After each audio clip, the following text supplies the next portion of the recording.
Pumuputok yung sisig nyo. Pumuputok to sir, gusto mo sir, putukan kita. Aray ko.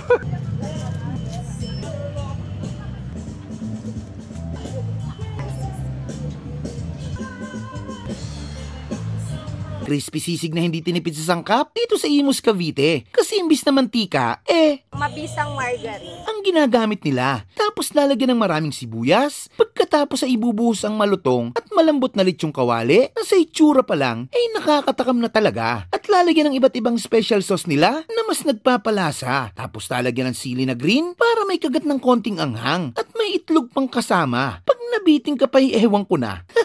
Sinamahan na rin namin ng overload pares na Only sabaw, only rice, only taba, only soup. aba, ay solid na yan. At para sa panulak, ay meron din sila dito sa katabi nila na napakasarap na mga coffee and drinks. Kaya napa-order na ako ng Spanish latte dito sa Coffee Tato na talagang siguradong solve ka. Hello ma'am, ano po Hi, nabenta nyo sir. po dito?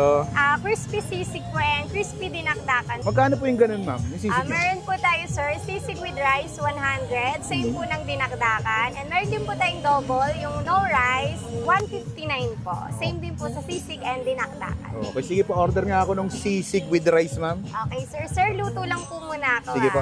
Anong nilalagay dyan ma'am? Ito po yung mabisang margarine. Margarine. Yes po. Yun.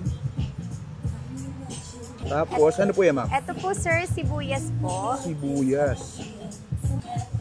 Ilang grams ang sisig with rice nyo? 80 grams. Lagay ko na po yung... Tapos, yun no?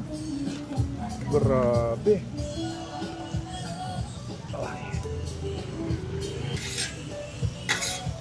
Nakailang kilong ano kayo ma'am, bagnet kayo sa isang araw?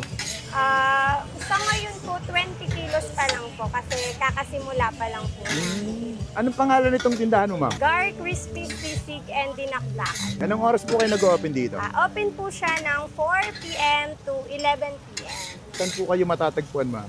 Dito po kami sa Buhay na Tubig. Malapit po sa Petron. Yung dati pong peryahan dito sa Buhay na Tubig. Katabi po nun. Lalagyan po natin ng mabisa. Ano po yan? Ito po yung homemade migar na sauce na nilalagay. Sino si Gar ma'am? Sigar po ay ano siya, hindi po siya nagpapakita. Mysterious guy.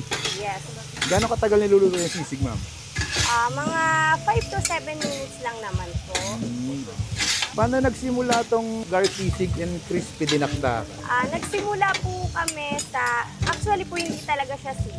Nagpapares po kami. Then naisipan po namin na dagdagan ng sisig. And yun po nakita namin, hinanap-hanap ng mga tao po, yung sisig namin. Kaya pinagpatuloy po namin siya dito sa Imus Night Bazaar. Gano'n na po katagal to ma'am? Ito 1 month na po siya ngayon. Pero po hanggang December naman po to. Kung sakaling mawala na kayo dito ma'am, may ibang pwesto pa po ba kayo? Hopefully po ibigay ni Lord na magka-physical store kami. Mukhang masarap, ang bango ah. Lagyan ko lang ng extra. Ilang itlog nilalagay dyan ma'am? Sa ganito po karami, 2 egg lang po.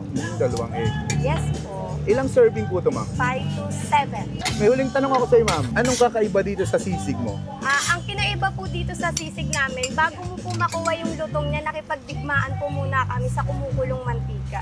Ayun, pumuputok yung sisig nyo. Pumuputok to sir, gusto mo sir, putukan kita. Aray ko. Sige ma'am, hintayin ko ng maluto. Thank you Okay po. po, thank you po sir. Sir, tapos na po yung sisig natin. Ayun. Lagyan po natin ng fried garlic. Ito po yung homemade natin na sauce ng sisig.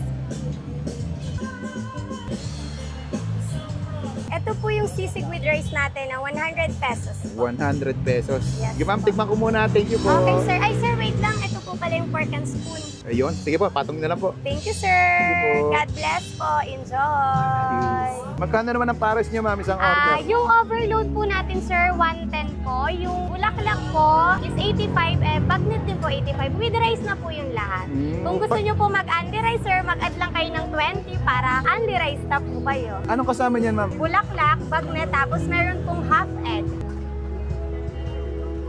At anli taba. At ayun mga kabangers, nandito tayo ngayon sa Imus Night Bazaar. Dito lang sa may buhay na tubig, malapit sa may Petron. Nakakita tayo dito, sisig with rice, 100 pesos. Kumuha na rin tayo dito ng ng kanilang overload pares. Only rice, only soup, only taba. Kaya tayo. Sarap, crispy, malinamnam. Ang mas nagpasarap sa kanya yung special sauce nila. Tigaan natin ang kalamansi. Sa 100 pesos, goods na to.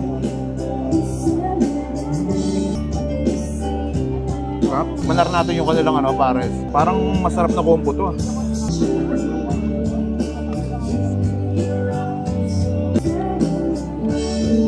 Sarap din yung pares nila.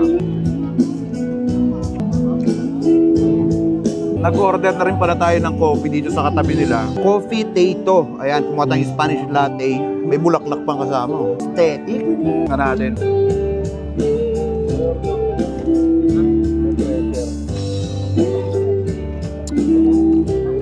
Lasang-lasa mo yung tapang ng coffee. Pero hindi siya ganun katapang kasi mas nangingibaw pa rin yung milk. Ang ganda ng pagkatimpla, ang ganda ng combination. Goods na goods to kasi ito favorite ko talaga ang Spanish latte. Ang dami ko ng Spanish latte na natikman, pero isa to sa pinakamasarap na natikman kong kape. Spanish latte.